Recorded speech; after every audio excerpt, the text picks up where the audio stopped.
Good evening, everyone. Thank you for joining us on our weekly AJA Zoom event. Welcome to any new people joining this week. Welcome also to everyone watching on Facebook Live, as well as everyone listening to the audio replay, which is being broadcast every Thursday at midday and Sundays at 4 p.m. on J-Air Community Radio at FM 88 in Melbourne, or at j-air.com.au. Welcome to everyone.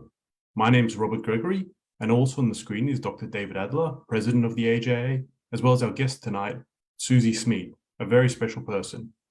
Now, the format tonight is going to be a short presentation by Suzi, followed by the chance to ask questions. If you'd like to ask a question, the best way is to raise your hand with the reaction button. Written questions can also be placed on the chat function, and if we have a chance, we may get to some tonight. Now, tonight is also the Jewish day of TISHA B'Av, which is a somber day of mourning in Judaism when many tragedies befell the Jewish people, from the destruction of the first and second temple in Jerusalem to more modern tragedies. It's a very appropriate day to discuss the topic tonight, which is going to be the Holocaust. So our guest, Suzi Smeed, was born Zsuzsanna Kalmar in Budapest, Hungary. And in just 56 days in 1944, almost 500,000 Hungarian Jews were deported to Auschwitz by Hungarian collaborators alongside the Nazis. Very few survived. This took place during the end of World War II, when it was very clear the war was lost. Suzi and her parents escaped death several times and then lived through communist oppression. And I'll just say as well, I also have a personal connection with the Hungarian Holocaust, as two of my grandparents were from Hungary and my grandmother was in Auschwitz. Now, Suzi's written a book about her life, which I have here, and I'm not sure if you can see it with the background, but we'll show it to you later as well. And the book's received praise from judges, politicians, many prominent people, including people like Alan Jones. So, Suzi, first of all, I want to really thank you for joining the AJA tonight. Thank you, Robert, for inviting me as a Holocaust survivor to speak on this special day today. And I want to say that the AJA are wonderful advocates for fighting the rising anti-Semitism in the world and for being great advocates for Israel. Thank you. Thank you for those kind words. Well, now it's free to speak, and yeah, everyone listen to Suzi. Well, I was born in 1942 in Budapest, Hungary. Lovely middle-class family. My father had a successful textile business, and Hungary at that time was a member of the Nazi Axis. So there weren't so many horrible things happening to the Hungarian Jews. However, my parents, like so many other Hungarians, were watching the progression of the anti-Jewish laws, and so they converted to Catholicism in 1943, hoping that it was going to save their lives. But of course it didn't. Dad was rounded up and sent into forced labour. Fortunately, that happened to be in Hungary working for the Luftwaffe. In March 1944, the Hungarian government left the Nazi Axis, and Eichmann marched into Hungary with only 200 SS men, and the laws came out that all the Hungarian Jews were to be rounded up, ghettos were to be formed, and they were all to be deported to Auschwitz. Meantime, my father had managed to escape from the labour camp and went into hiding with a very good Christian, George Ola, who took his mother out of her apartment and put Dad into his. My mother was very concerned about her parents. They lived in a little country town called Papa. That's where she came from. And she went with me to bring them back into Budapest to go into hiding. However, it was too late. We were one of the very first ghettos formed in Papa. We were rounded up. The entire ghetto consisted of only 4 blocks. And into that very small area, they herded 35,000 Jews, 3,500 Jews into that very small area. And we were kept there without very much food and water, as you can imagine. The guards were mainly Hungarians, and we were tortured and waiting our fate. And very fortunately, a very good friend of my mother's, a lay priest called Janusz Olinsky, who had grown up with Mum and had worked with my grandfather in the local hospital, bribed some of the Hungarian guards to get us out of the ghetto. And when he went in at night and the four of us were being taken out, and part of the ghetto was a fire station, and there was a front and back entrance. And when the four of us got into the fire station, a confrontation arose because the guards got upset. They thought they couldn't let four people out of the ghetto. And so they said, you could only take your mother and child, but you have to leave the parents behind. And as you can imagine, my mother did not want to leave her parents behind, and we almost did not get out, but her parents insisted that she was a young mother with a child and that she must go and leave, and with a very heavy heart. And as you can imagine, whenever my mother spoke about it, she always teared up that she had to leave her parents behind in the ghetto. And she drove, and Janusz drove us up to Budapest, and we went into hiding with Dad. Very shortly after, within a couple of weeks, the entire ghetto, 35,000 people, 3,500 people, were loaded onto cattle trucks on a 3-day journey to Auschwitz with almost no food and water and only a bucket in the corner. The majority of them went straight to the gas chambers, and that included my grandparents. So we joined Dad in hiding in Budapest in the apartment. I don't know how my parents kept me quiet because I was only less than 2 years old. And George would come up at night and bring us food and tell us what was happening with the war. The Russians were approaching Hungary, and we were hoping to be liberated. And then in the end of October, Eichmann and the Nazis left Hungary, and another very virulent Nazi government took place called the Arrow Cross, and they rampaged through Budapest trying to find any Jews that were still left, going through apartments and taking people off the street. And someone said to George, is there someone hiding in your mother's apartment? Because we heard a toilet flush, and we knew we had to get out very quickly. And so that night, with him going ahead to make sure we didn't run into any of the Arrow Cross patrols, we went back to our own apartment, hoping that it would still be intact. And when we got there, fortunately, my parents had a maid and a daughter looking after it. They were Christians, and they were still there looking after our apartment. And my parents thought they had to hide somewhere because the Arrow Cross were going from apartment to apartment. And we had space above the bathroom, where they kept the luggage.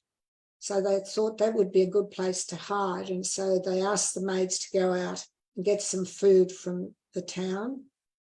And my parents took up some bedding. It was getting very cold, and some warm clothes. But they were very worried that I wouldn't survive. They didn't know how long before the Russians would arrive to liberate us.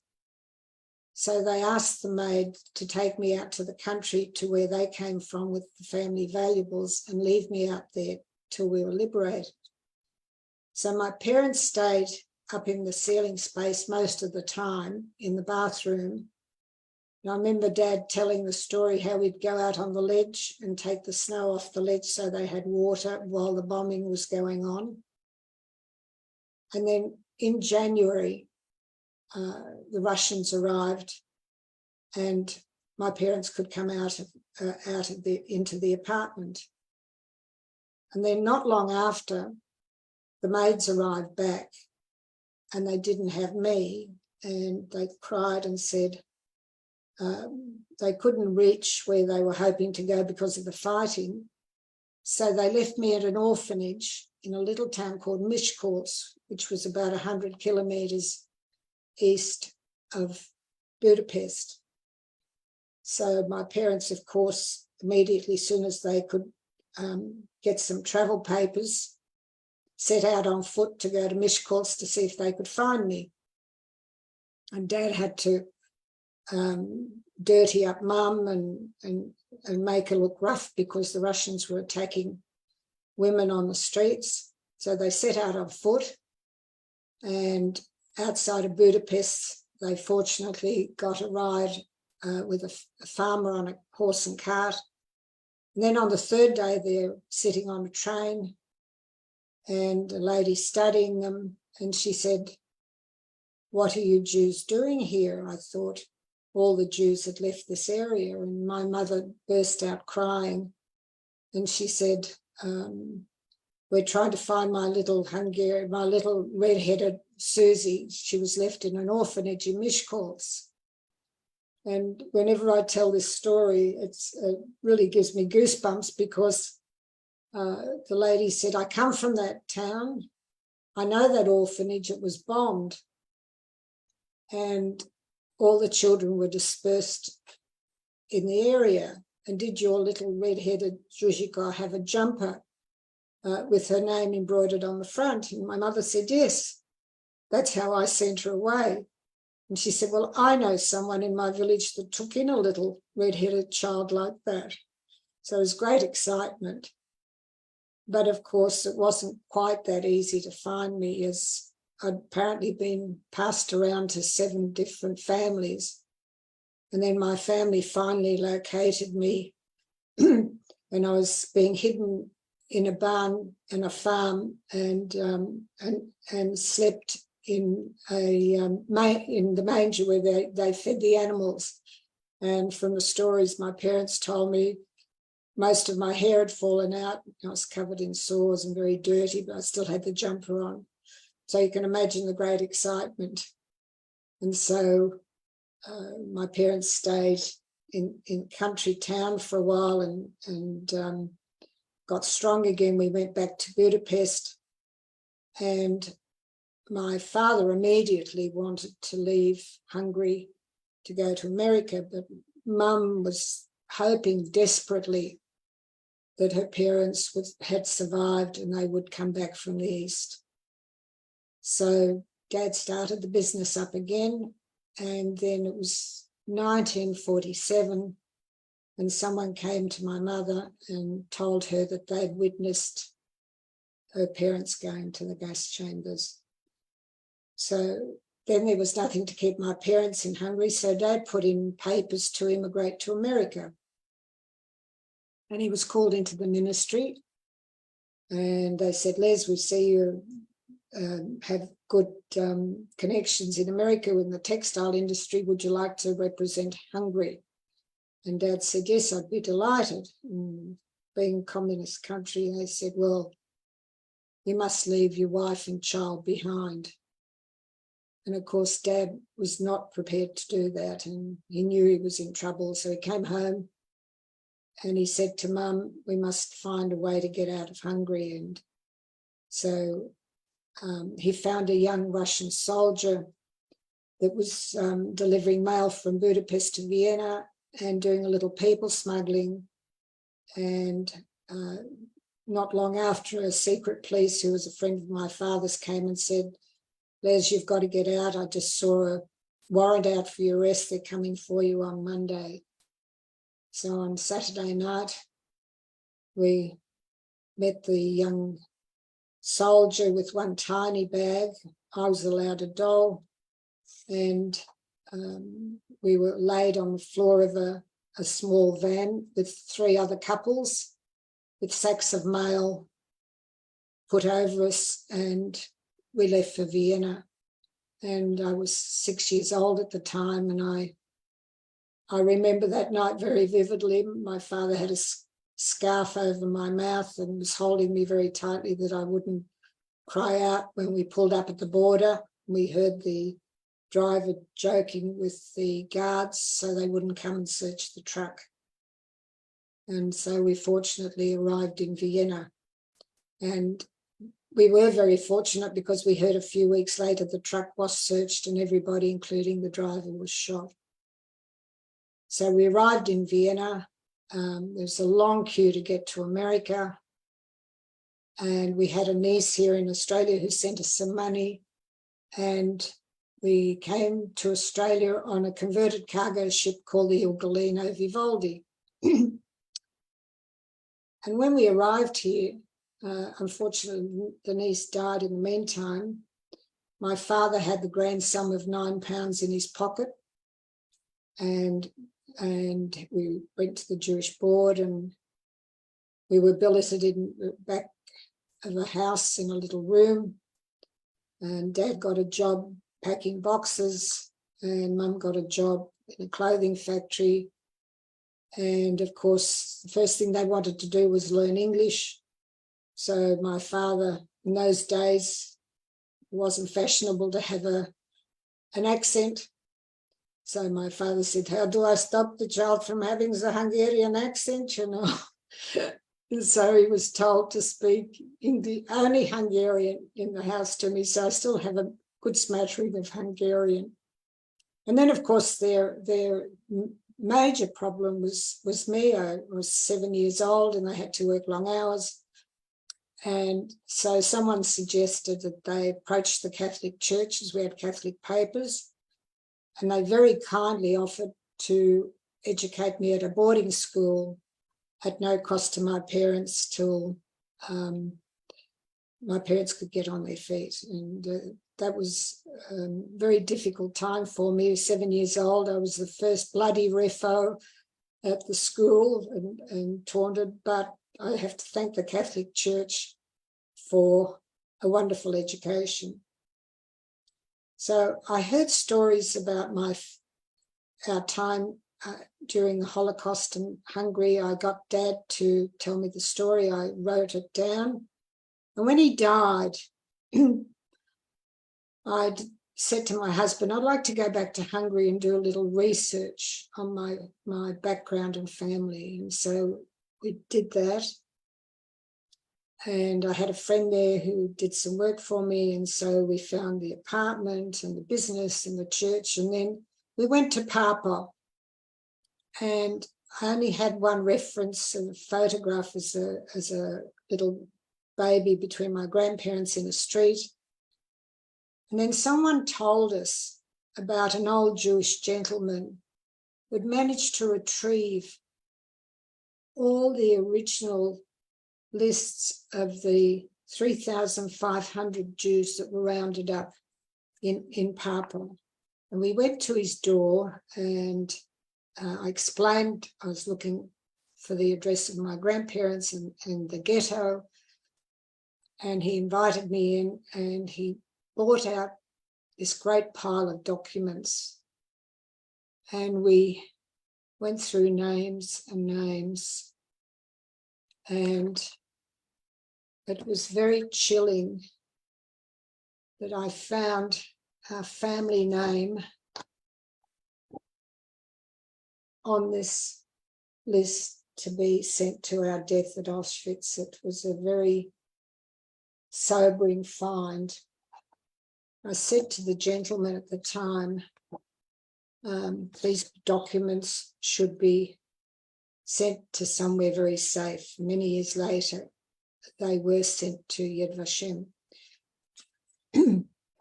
So when I came home, I did some research on the Hungarian Holocaust, which you alluded to earlier, Robert. And it was absolutely horrifying, the statistics, as you said, between the 15th of May and the 9th of July, in 56 days, 437,000 Jews were put onto cattle trucks, sent to Auschwitz. The majority of them went straight to the gas chambers.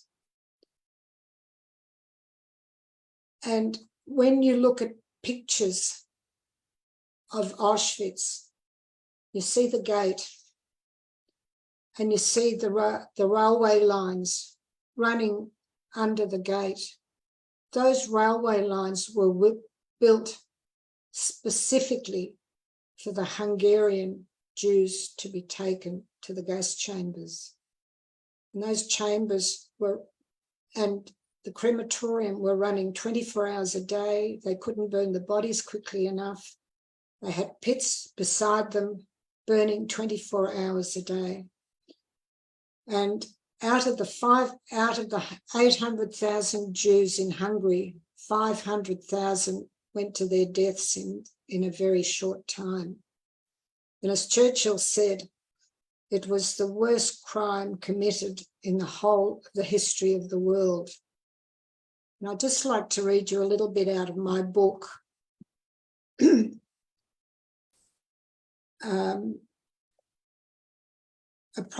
Unfortunately, the proximity of the Russian forces did not deter the Arrow Cross, and his cohorts simply stepped up their lethal pogrom against the remaining Jews. At the end of November,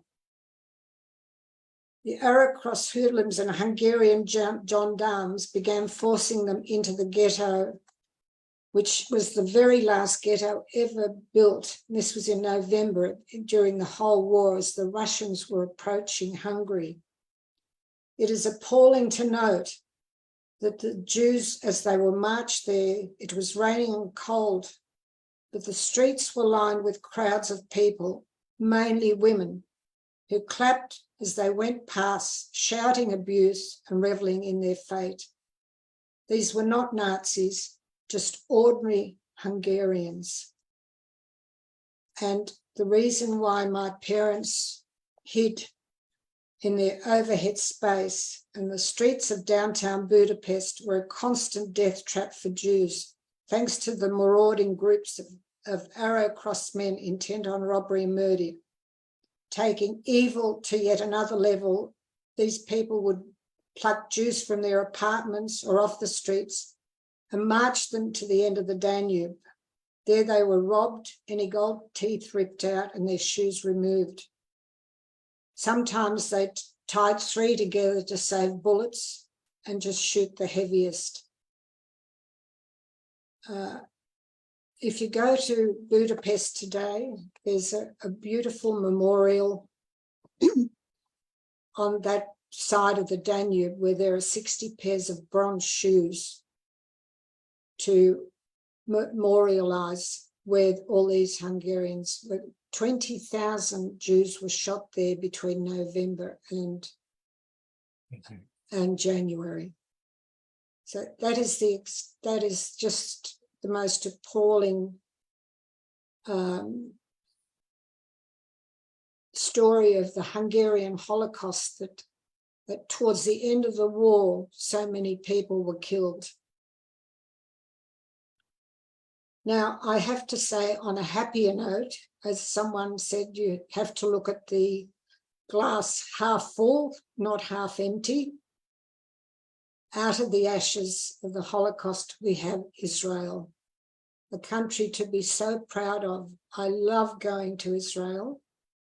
I was fortunate to be invited in 2019 to attend Holocaust Memorial Day at Yad Vashem, and made your heart sing to see there were 3 Holocaust survivors that lived in Israel with their extended family and all the wonderful things that have been done there. And this is a badge I got there to celebrate the independence of Israel. And in the last few years, I've joined a group called Courage to Care. I talk at schools about the Holocaust. I think it is so important that it is always, the history is not forgotten, and it is a very wonderful program, and we get wonderful feedback from the students. And I'd just like to read you a letter that I got from one of the students. Suzi's survivor testimony was a gripping story of the trauma she lived, which collapsed the time between the events of the Holocaust and the lives of the young women at the school. The story of survival and of her return to life after the Holocaust here in Australia was a wonderful life lesson to a young audience. It is not only a story of a victim, but a story about how to live as a victor. She made the phrase, "never again," a change-making call to action. So I'd just like to finish with two very wonderful things that have happened this year. One is my book, as you've mentioned, Robert. I had it published. It took 2 years to write. I had a wonderful journalist, an editor that helped me write the book. He did some amazing research on the Hungarian Holocaust, not just the Holocaust, the history of the Jews. And it's more like a biography. It goes right up till the end of my life today. And it's also history of the time of when I lived, both during the Holocaust and in Australia. So he's written about all the historic events that were happening at the time. And I've had some wonderful, wonderful letters from people that have really enjoyed the book. The other wonderful thing that's happened this year is the opening of the Holocaust Museum in Brisbane. There is a smaller community in Brisbane compared to Melbourne and Sydney, and so it has taken many years to get funds together to open the Holocaust Museum here.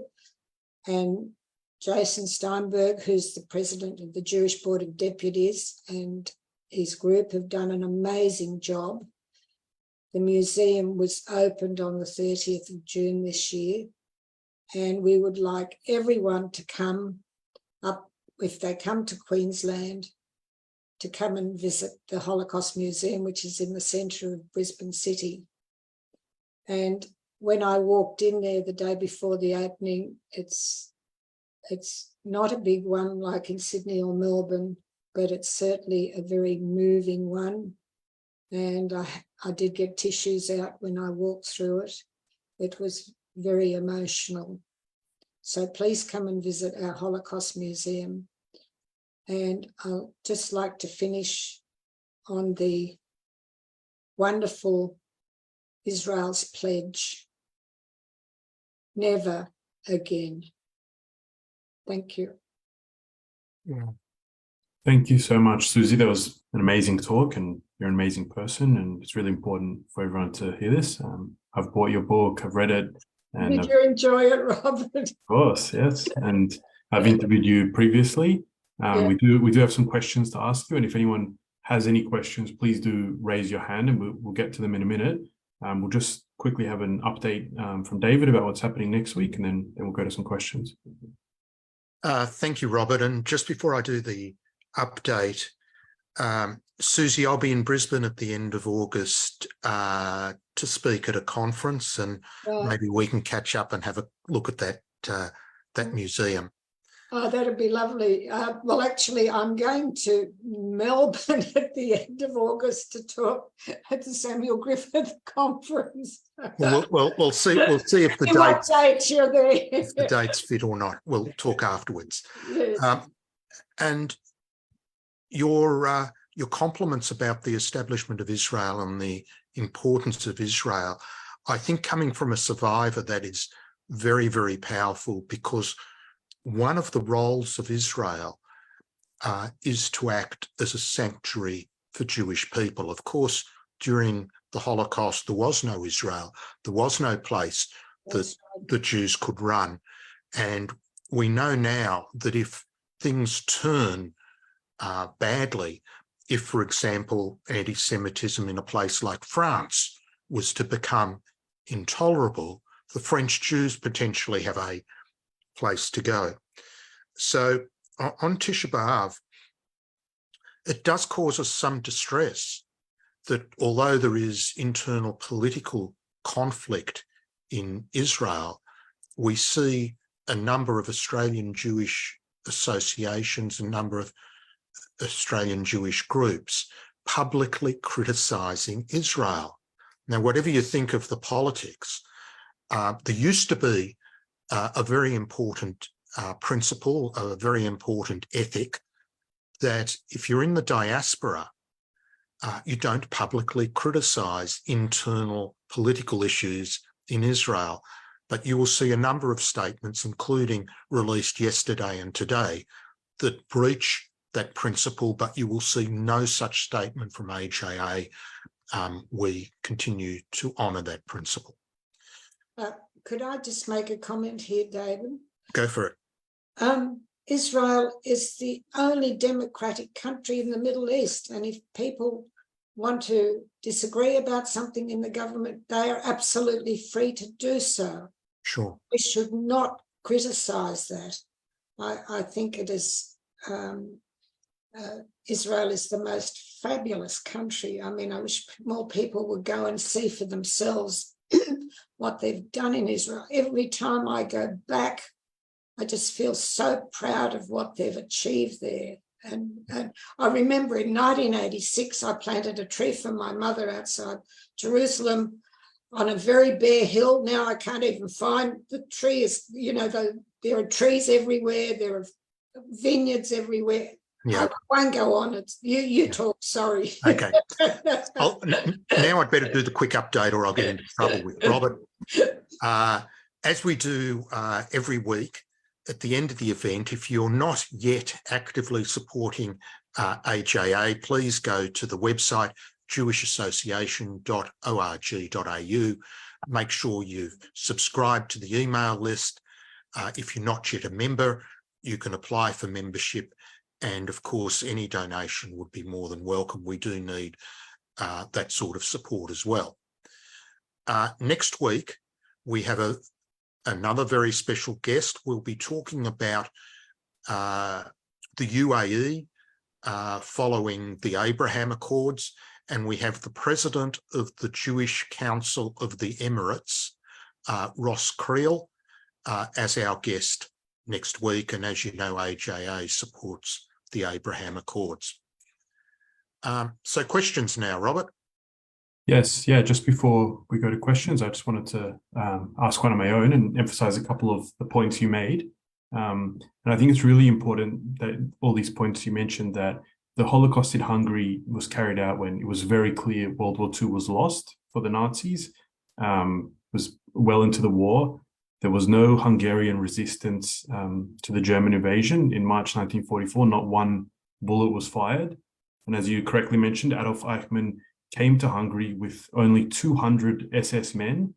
So obviously we can see to deport hundreds of thousands of people, it was completely the local Hungarian police, very enthusiastically, who carried that out.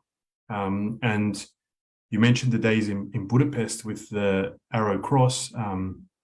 As you said, the Soviet army was closing in on Budapest, and such was the hatred from the local Hungarians that they, instead of fighting the war, resisting as Budapest was being fought, or even saving themselves, fleeing, they were running around looking for Jews to round up, and in very horrific incidents, going into old age homes, going into the maternity hospital, killing all the newborn babies, all the pregnant mothers. It's very, very dramatic things were happening in Budapest. And so you mentioned tying multiple people together and shooting them into the Danube. So the river was running red there. So what I wanted to ask you on all those points is, can you comment, why do you think there was, what drove the hatred towards the Jews particularly so strong in Hungary? Do you have any comment that you can make on the complicity of local Hungarians?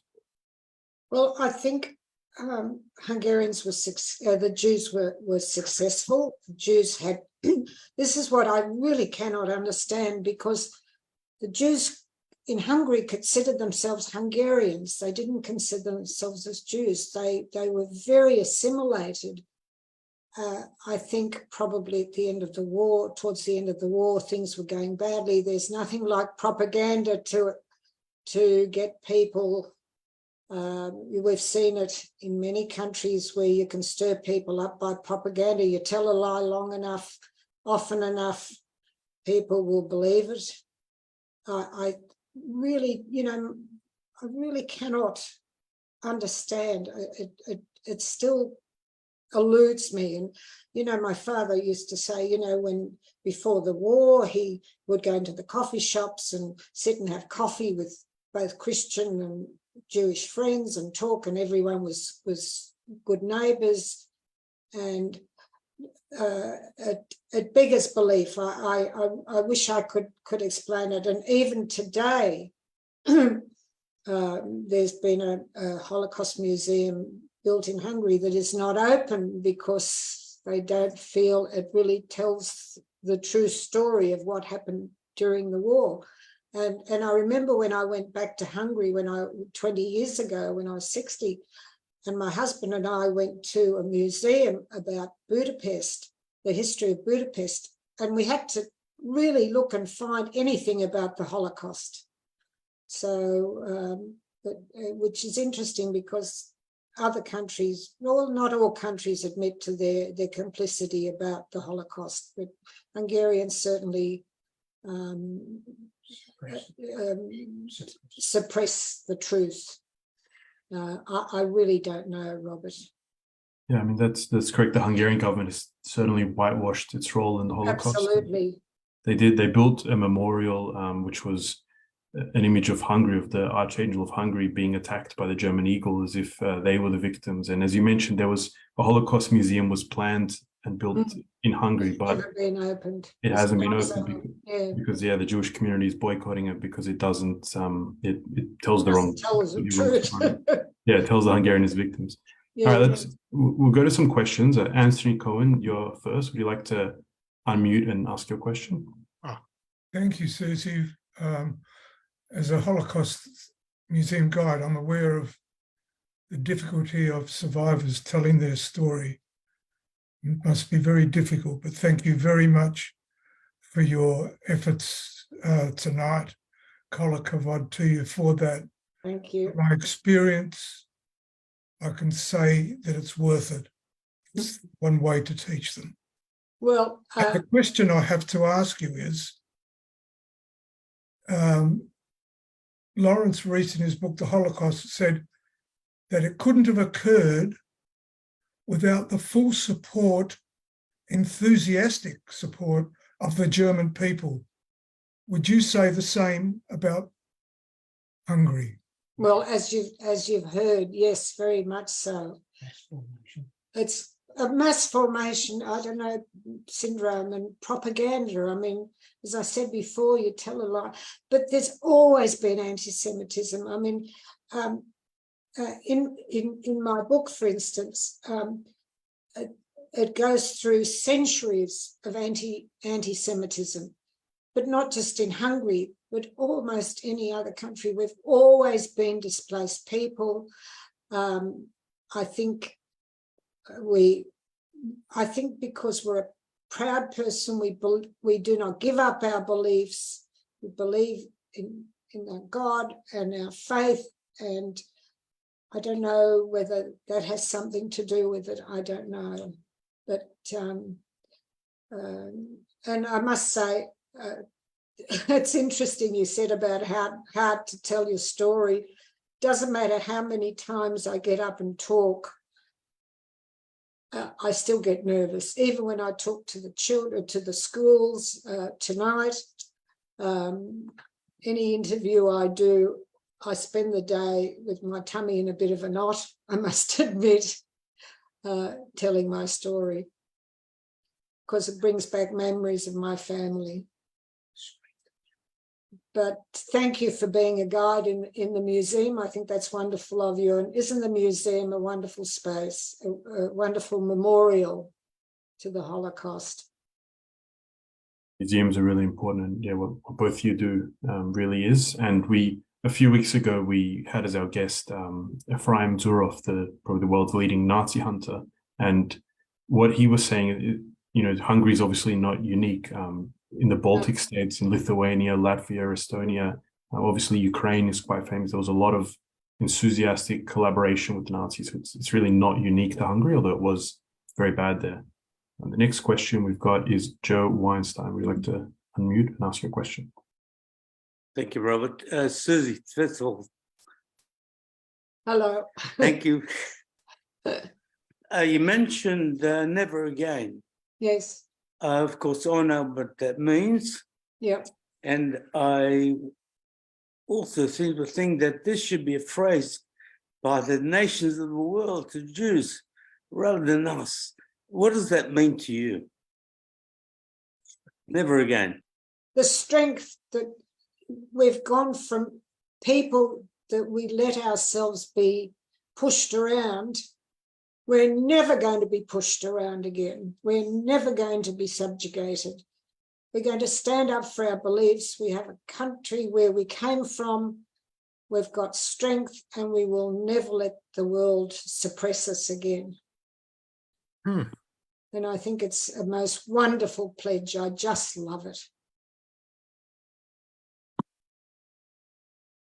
So I wanted to ask you, it's been well established that relatively early on in the war, the Allies knew what was going on, especially by the time of the Holocaust in Hungary. They knew that 12,000 Jews a day were being sent to Auschwitz, but yet never during the war, the Allies, the United States, they never made any effort to bomb the railway tracks. There was bombings in buildings within the Auschwitz camp. There were factories making things for the war. But no Allied plane ever went a meter out of its way for the Jews during the war. Why do you think that was? I wish I knew. The only time that things did stop was in July in 1944, when they did intercede about the deportations to Auschwitz, which then stopped. But there was ships that, I remember the ship that was going to be sent to America or Cuba, and it was turned back. There was the anti-Semitism was rife, I think, all around the world.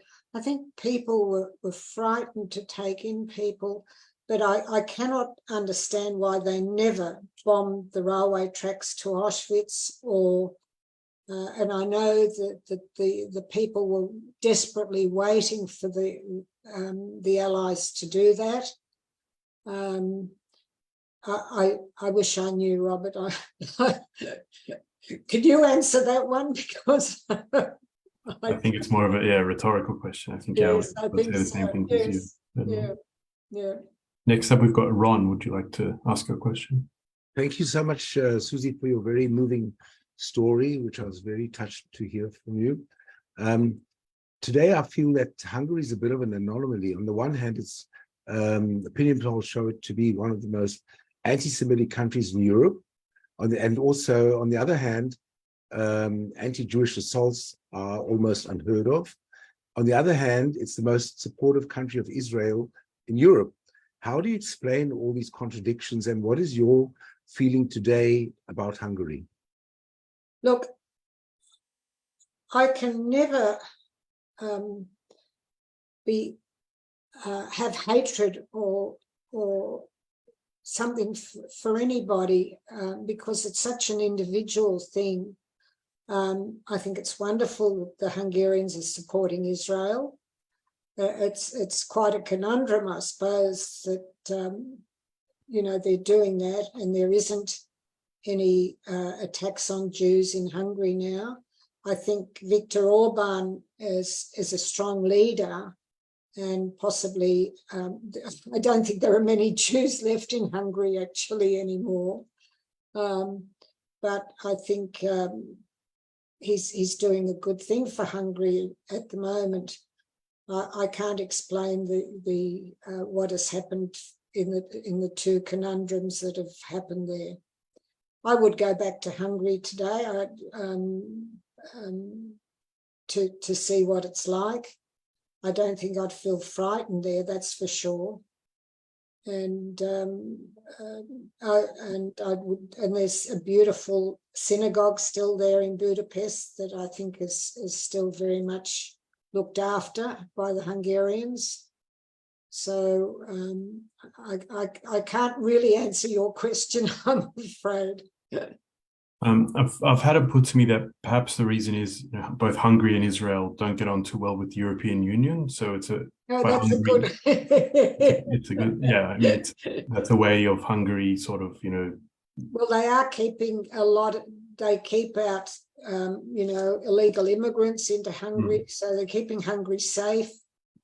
That's something Orban is doing.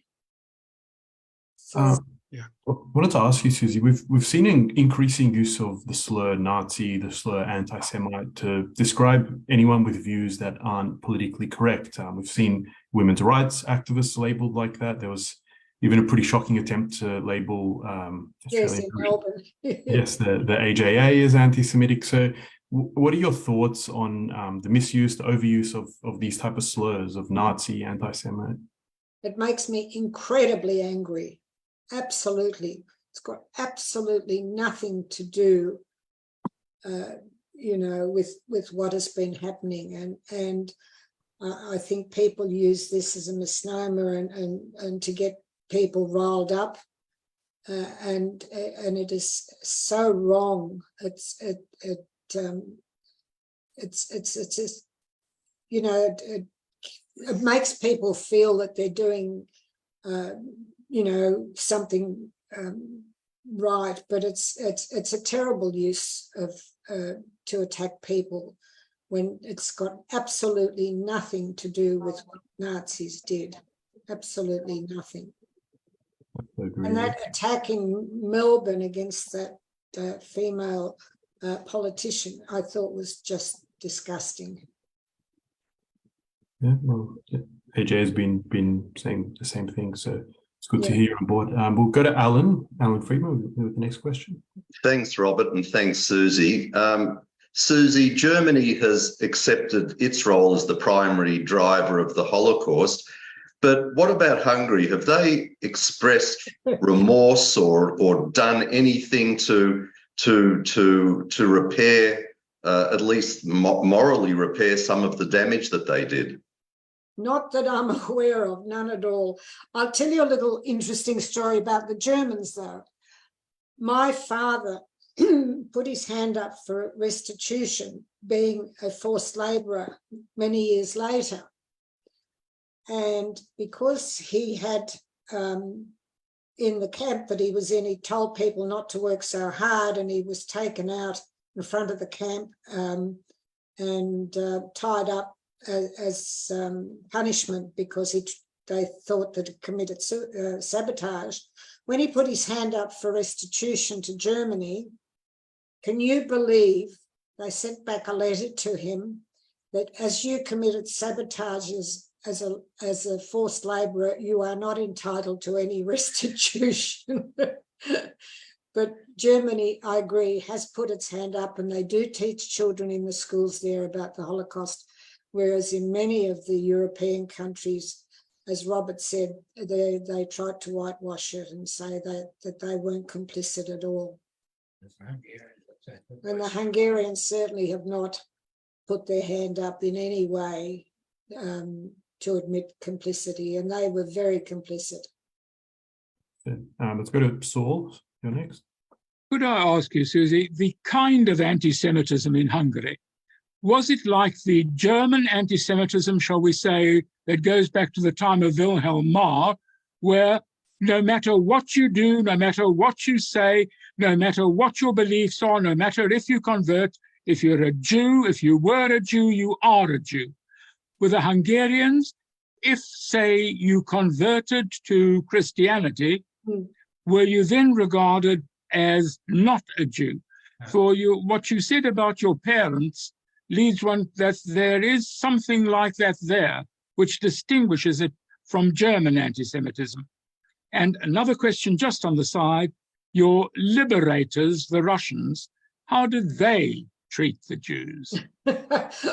Well, well, it was interesting from listening to my father's stories before the war, even though there was anti-Semitism and there were anti-Jews. Actually, I think the Hungarians back in the 20s or 30s really started numerous clauses, which meant that only a very few Jews could attend university. But at the same time, my father considered himself very much a Hungarian first and a Jew second, and was very involved in what was happening in the city. He, participated in everything. He wasn't ostracized from the stories. He lived a very, very good middle-class family before the war. And but of course, as the German Nazi influence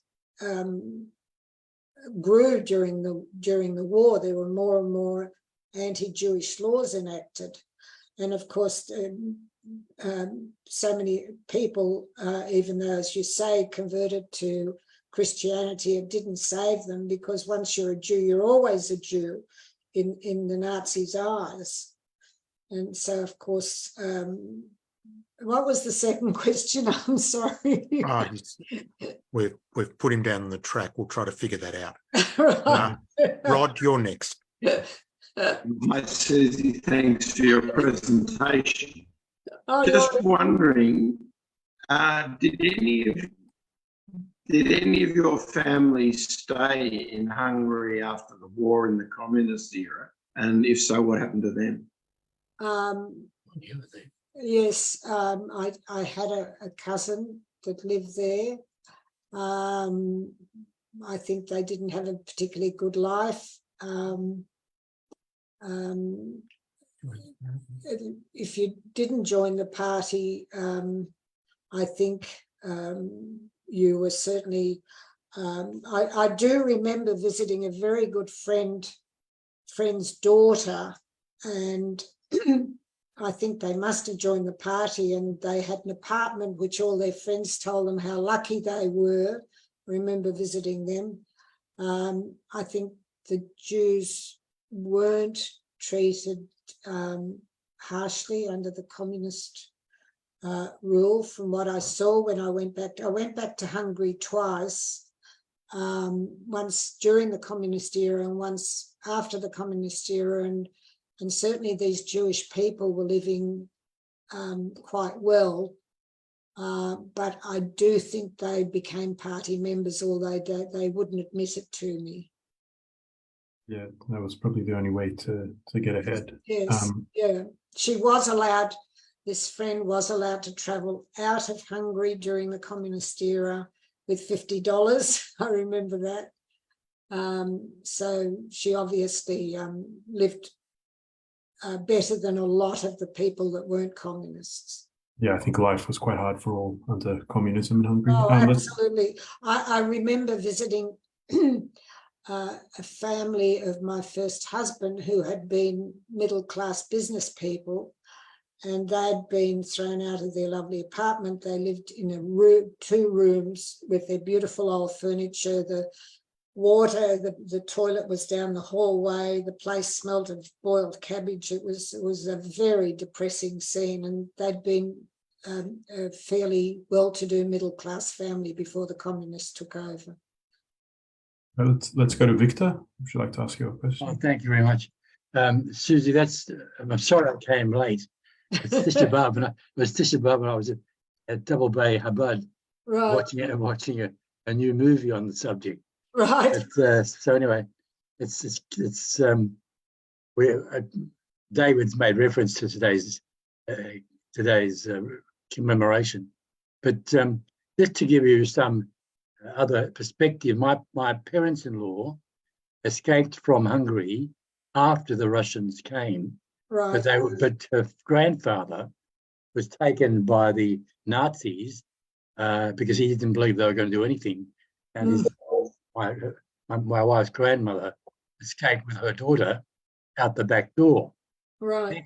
Their cousin and her mother, when they called the Hungarians to the Duhan Utso synagogue, which is a Right. Yes. main synagogue in Hungary. Beautiful synagogue. Beautiful synagogue. Beautiful I've synagogue. been there and Yeah. been called up there. When the Nazis and the Hungarians called for Hungarians to come to the synagogue, which is a collection point, they just didn't go. Right. And that's how they escaped. They just stayed in their apartment.